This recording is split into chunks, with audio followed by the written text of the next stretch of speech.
How does your standard intro sound like when you're on ICRT mode? Curious about life, liberty, and the pursuit of happiness, and so much more. So everyone, please welcome my good friend, Lukas. From a country far, far away, tonight!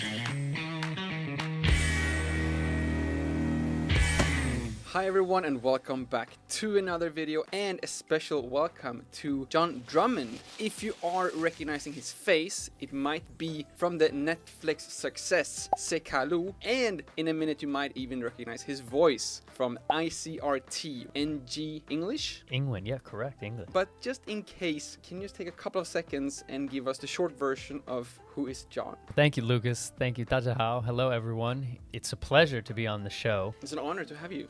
You were one of my favorite guests on my show, like as you said, for ICRT NG England. If you haven't seen his show, and in particular that episode that I was on, of course there will be a link down in the description as well after you finish watching this interview. I have a show on ICRT called NG England, and I love to interview just interesting foreigners and Taiwanese and how speaking multiple languages has opened new doors for them. And what I love about you, this man speaks 27 languages, maybe 28 now. He's probably speaking some Aboriginal language. Paise, atoa.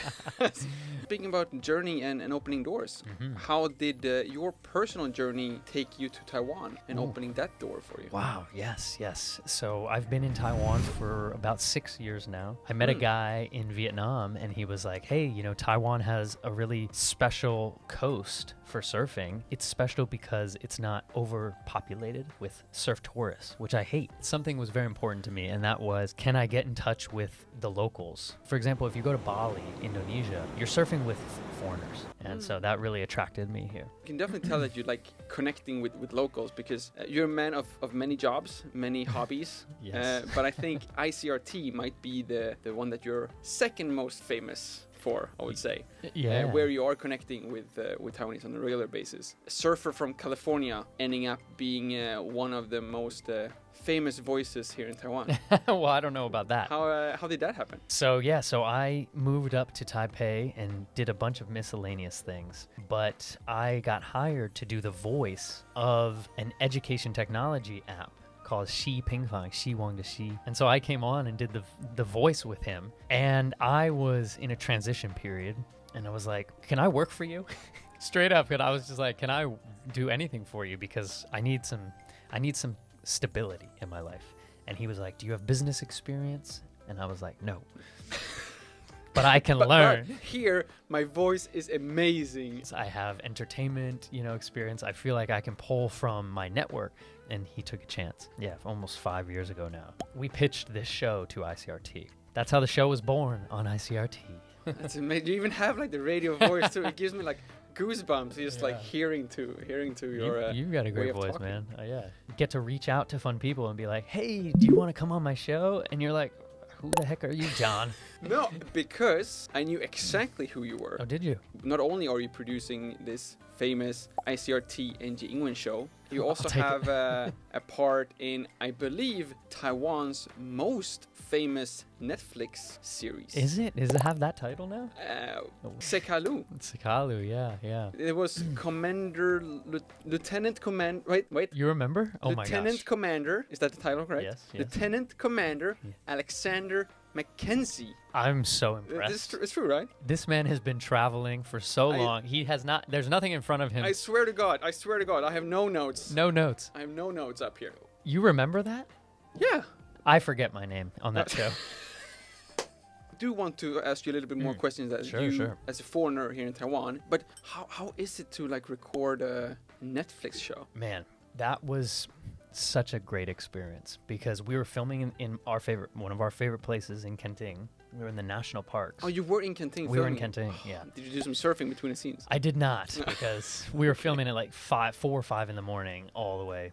I mean, the experience was incredible just to be a part of something like that. You know, so many different Aboriginal tribes involved. There was so many foreigners involved. There were so many awesome actors involved, you know, and I can't believe that I got to be a small role in that. And if you haven't seen it, I won't spoil my role, but let's just say he's not part of season 2.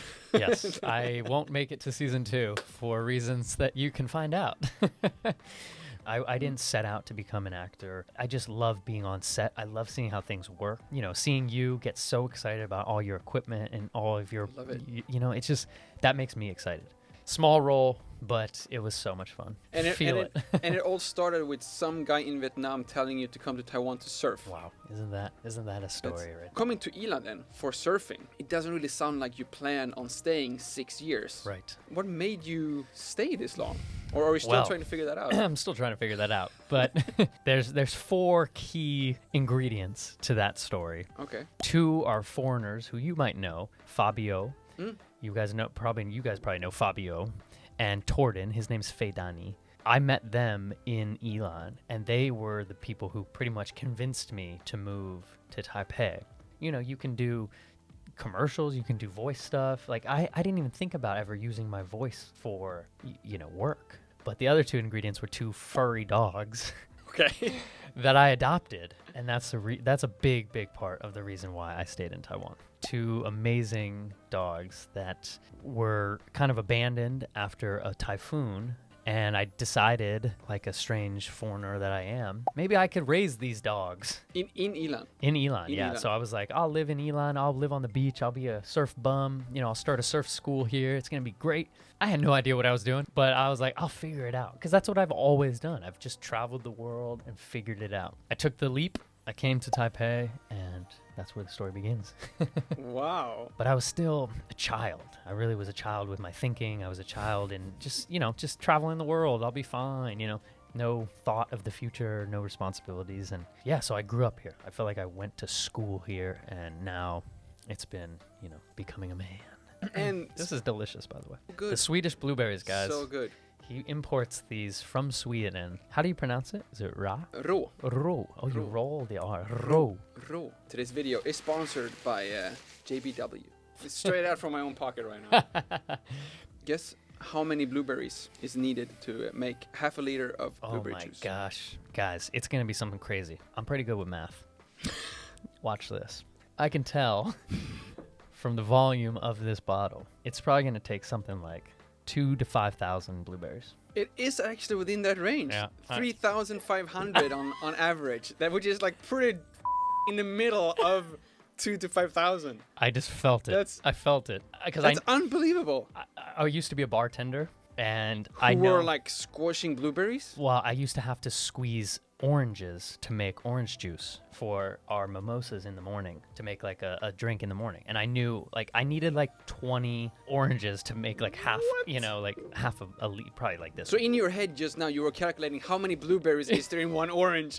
Yes, I was. Squeeze. To Sweden. Cheers. Cheers, guys.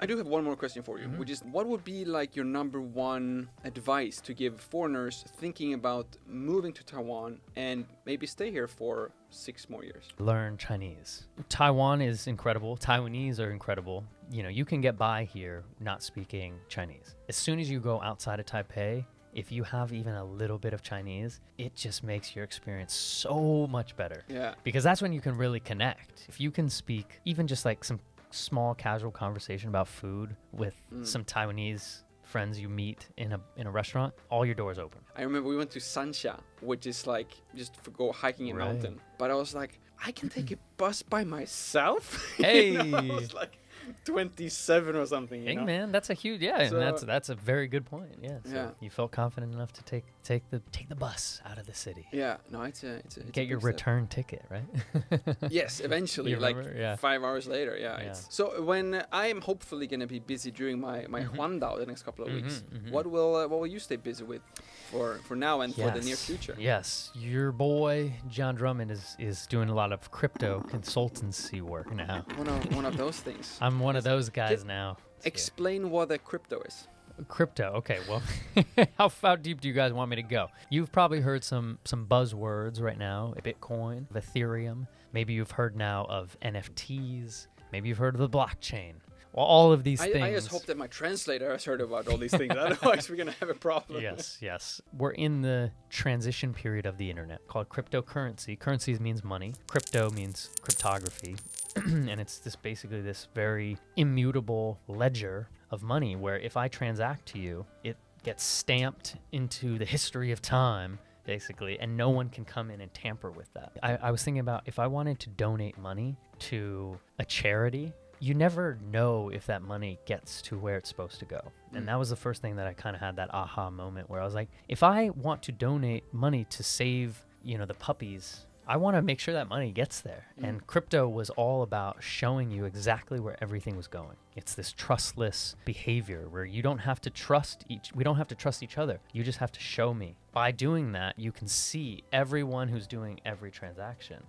I got into that and just started falling more and more in love with the technology, really. Now I work in crypto. I do consultancy work for NFT projects. And yeah, the big one I'm doing right now is called HyperSense Humans. You guys know anime, right? Japanese anime. Essentially characters in a TV show in the future. You can be a part of the television show as like fans of the early show with these NFTs, and you can help build the story of this show in the future. You'll have the rights to own this character in this show. Imagine in the future, your beautiful face is this brand, And so it's for the creator economy, right? It's giving ownership back to the creators. YouTube takes 50%, gives you a little bit, which is already amazing, But hopefully, if people watch my ads a little bit longer, I will get a bigger portion of those earnings. Exactly. And don't you want to not deal with ads? And so it's not to say that YouTube is bad, right? Because they pay you a small percentage. No, but it's saying, hey, we can all kind of take control of our content. We can take control of our business because this is your business. Look at that handsome guy. And so, yeah, before I get too salesy over here. But yeah, I want to leverage the network. Amazing. And what was the name of that TV show specifically you said? So this is called HyperSense Humans, and it will be a show between Japan and Taiwan. So there'll be a main character in Japan, a main character in Taiwan, and they're going to be telling this beautiful story. So we even get to promote Taiwan a little bit in the show. Yes, that's going to be a big selling point. Is we're going to promote Taiwan because the lead artist on it, I can't say who it is yet, is a famous Taiwanese anime artist. That's amazing. If you do want to know a little bit more about this, then please do check out the links down in the description. And if you do want to see more interesting chats and interviews just like this one, please do make sure to subscribe to this channel and share this video with someone who should get to know John Drummond, aka Lieutenant Commander Alexander Mackenzie, a little bit better. Thank you all so much for watching. My name is Lukas. Starts with L as in like, ends with S as in subscribe. Please do both, and see you all in the next one. I love that. That's the outro right there, guys. Boom.